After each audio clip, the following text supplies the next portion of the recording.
उत्तर प्रदेश के एक पुराने कस्बे में ठाकुर हवेली थी, 150 साल पुरानी। इसी हवेली में रहती थी सावित्री देवी, सास।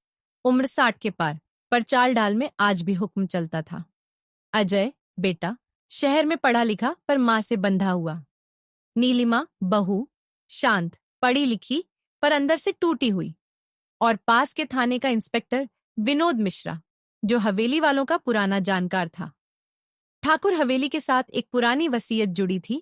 ठाकुर जगदीश सिंह, अजय के दादा, ने अपनी मौत से पहले वसीयत में लिखा था, हवेली का वारिस वही होगा जो परिवार को जोड़कर रखेगा, तोड़ेगा नहीं। पर किसी ने कभी उस वसीयत को देखा नहीं। कहते हैं वसीयत हवेली के गुप्त कमरे में छुपी थी, जिसे ढूंढने वाला ही असली वारिस कहलाएगा। अजय और नीलिमा की शादी को 4 साल हुए थे।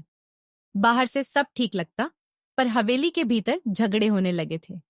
अजय माँ का हुक्म मानता, नीलिमा चाहती थी वो अलग रहे।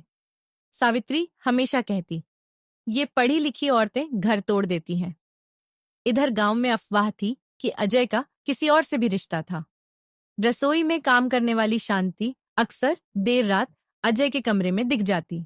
नीलिमा ने कई बार पूछा, ये शांति हर वक्त तुम्हारे पास क्यों रहती है? अजय चिल्ला उठता, जो कहना है माँ से कहो, वही बुलाती है उसे। इसी बीच इंस्पेक्टर विनोद मिश्रा को हवेली से अजीब सी गंध आने लगी। वो अक्सर बहाने से आता, कभी चाय पीने, कभी हालचाल लेने। उसने नोट किया, हवेली के पुराने स्टोर रूम में कोई अक्सर जाता था। एक रात नीलिमा को नींद नहीं आई। उसने देखा सावित्री देवी लाठी टेकते हुए स्टोर रूम जा रही थी। वो चुपके से पीछे गई। देखा, अंदर दीवार में एक पुराना संदूक रखा था। सावित्री उसमें कुछ रख रही थी। नीलिमा ने अगले दिन इंस्पेक्टर विनोद को बताया, साहब, हवेली में कुछ छुपा है। विनोद हंस पड़ा, मुझसे क्या छुपेगा, मैं सब जान लूंगा। उसी रात हवेली में चीख सुनाई दी, नीलिमा के कमरे से। सब दौड़े। देखा, अजय की लाश जमीन पर पड़ी थी, सिर से खून बह रहा था। सावित्री ने नीलिमा पर चीख कर इल्जाम लगाया, तूने मेरा बेटा मार दिया। इंस्पेक्टर विनोद मिश्रा ने कमरे की तलाशी ली। खून के छींटे चारों तरफ थे। अजय का मोबाइल वहीं पड़ा था। आखिरी कॉल शांति को गया था। रसोई में राख मिली, जले हुए कपड़ों की। स्टोर रूम में संदूक खुला पड़ा था। उसमें से एक पुराना पेपर गायब था। विनोद को अब 3 शक थे। एक नीलिमा, क्योंकि झगड़े होते थे। 2 शांति, क्योंकि अजय उसके करीब था। 3 सावित्री, क्योंकि वो संदूक में कुछ छुपा रही थी। एक रात नीलिमा ने हिम्मत करके स्टोर रूम की दीवार खटखटाई। अंदर खोखली आवाज आई। उसने विनोद को बुलाया। दोनों ने दीवार तोड़ी। अंदर एक छोटा गुप्त कमरा था। कमरे में पुरानी पेटियां, किताबें और एक लोहे का संदूक मिला। संदूक खोला, उसमें वही वसीयत थी। वसीयत में साफ लिखा था, जो हवेली को जोड़कर रखेगा वही मालिक होगा, जो तोड़ेगा वो वारिस नहीं कहलाएगा, और अगर कोई वारिस को मारेगा वो हवेली के श्राप से बचेगा नहीं। विनोद ने कहा, मतलब ये सिर्फ हत्या नहीं, कोई हवेली पर कब्जा करना चाहता था। विनोद ने शांति को पकड़कर थाने लाया।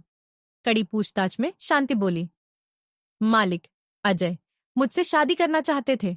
वो कहते थे नीलिमा को तलाक दूंगा, माँ को मना लूंगा। विनोद ने पूछा, तूने मारा? शांति चीख पड़ी, नहीं साहब, मैं तो गई थी, पर तब तक अजय मर चुका था। मैंने खून देखा तो भाग गई। अब शक की सुई सीधी सावित्री पर गई। विनोद ने पूछा, माँ जी, आपने संदूक में क्या छुपाया? सावित्री ने झूठ बोला, कभी कुछ नहीं रखा। विनोद ने संदूक से जले हुए कपड़ों की राख निकलवाई। उस पर चूड़ी की बीट थी, वही डिजाइन सावित्री की पुरानी चूड़ियों में थी। सावित्री ने हार मान ली। हाँ, मैंने ही मारा। वो मुझे छोड़कर उस नौकरानी से शादी करना चाहता था। बहू से तलाक लेकर हवेली बेच देना चाहता था। उसने गुस्से में लाठी से सिर पर वार कर दिया। अजय वहीं ढेर हो गया। सावित्री को कोर्ट में उम्र कैद हो गई। शांति गांव छोड़कर भाग गई। गांव वालों ने उसे कुलच्छनी कहकर भगा दिया। नीलिमा ने वसीयत कोर्ट में जमा कराई। अब हवेली उसकी थी, पर उसने हवेली बेच दी और कस्बे से दूर चली गई। इंस्पेक्टर विनोद मिश्रा ने हवेली के दरवाजे पर ताला लगाया, पर कहते हैं आज भी स्टोर रूम के पास रात में किसी के लाठी टेकने की आवाज आती है। घर को जोड़ने वाला ही असली वारिस होता है। लालच, झूठ और शक हवेली को हवेली नहीं, कब्रगाह बना देते हैं।